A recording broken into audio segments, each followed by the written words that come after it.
بھائیوں، دوستوں، اللہ رب العزت کا کرم ہے،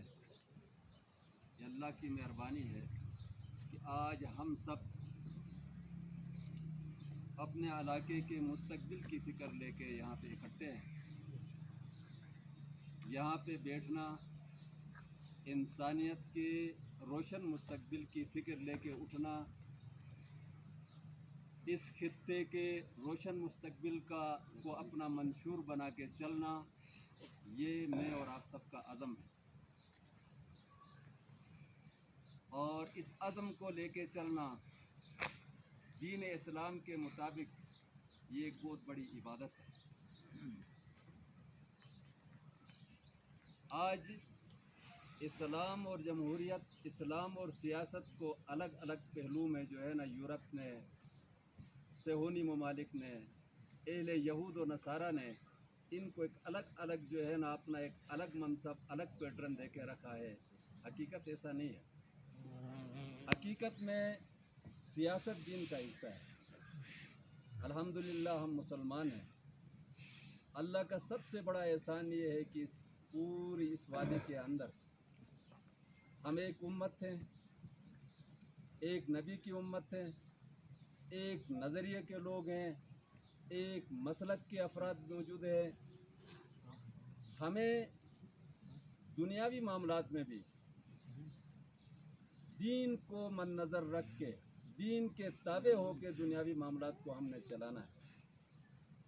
کل اللہ کے حضور بھی ہم نے جمع ہونا ہے، وہاں پر بھی ہم سے ہر ایک چیز کا ہم سے جو ہے نا سوال ہوگا، حساب کتاب ہوگا۔ ہم نماز پڑھتے ہیں، روزہ رکھتے ہیں، کلمے کے بعد زکوٰۃ، حج، یہ جو ارکان اسلام پہ ہم جو پابندی کر رہے ہیں، اسلام نے ایک سسٹم دیا، ایک شیڈول دیا ہے، اس پہ ہم عمل پیرا ہیں۔ تو اس لیے ہے کہ کل کی جو ہماری آنے والی جو زندگی ہے، جو نہ ختم ہونے والی لامتناہی زندگی ہے، اس زندگی میں ہم آسائش کے دن کاٹیں، ہم جہنم کے عذاب سے بچیں، ہم جنت کی خوشیوں سے، جنت کی آسائشوں سے جو ہے نا اپنے آپ کو لطف اندوز کر سکیں۔ صرف یہ 5 ارکان مکمل کرنے کے بعد، ادا کرنے کے بعد ہم یہ سمجھ کے بیٹھیں کہ ہم نے پورا اسلام میں جو ہے نا عمل کیا اور ہم جنت کے حقدار ہیں، تو شاید یہ ہم دین کا پورا حق ادا نہیں کر سکتے۔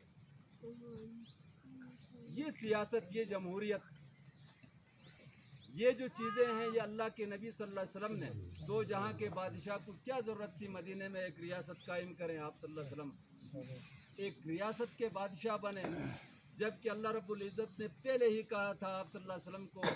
دونوں جہاں کا بادشاہ بنا کے بھیجا۔ آپ صلی اللہ علیہ وسلم کی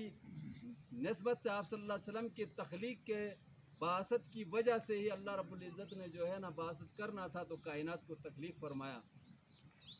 ایک ریاست قائم کی آپ صلی اللہ علیہ وسلم نے۔ وہاں پہ انسانوں کے حقوق، اسلام نے انسان کے کیا کیا حقوق ہے، ایک معاشرے کو قائم کر کے اس معاشرے کو پروان چڑھا کے انسانیت کی فلاح و بہبود کے لیے کس طرح کام کیا جاتا ہے، وہ سارے سنہرے اصول آپ صلی اللہ علیہ وسلم نے مدینے کی ریاست قائم کر کے ہمیں دیے، اور ہم نے اسی پہ عمل کر کے آگے چلنا ہے، تب جا کے ہم کامیاب ہوں گے۔ میں آپ کو یہ بھی بتا دوں، اہل یہود، اہل نصارہ اسلام کے جو سب سے بڑے دشمن ہیں دنیا میں، ہم اگر صرف مساجد کے اندر نمازیں پڑھتے ہی رہیں گے، وہ ہمیں مسجد بھی بنا کے دے دیں گے، کبھی اعتراض نہیں کریں گے کہ آپ نمازیں پڑھتے رہو، یہاں پہ مطلب آپ کی عبادت کے لیے، آپ کی رسومات پہ ہم کوئی خلل ڈالیں گے، کوئی مذہب نہیں کہتا۔ ہم تبلیغ پہ چلیں گے، ہمارے اوپر رکاوٹ، کوشش کریں گے دین پھیلا رہے ہیں ان کو روکو۔ ہم جہاد پہ نکلیں گے، مقابلہ ضرور کریں گے آ کے، لیکن ان سارے دین کے مراحل سے بڑھ چڑھ کے جس وقت کفار کو آپ للکاریں گے،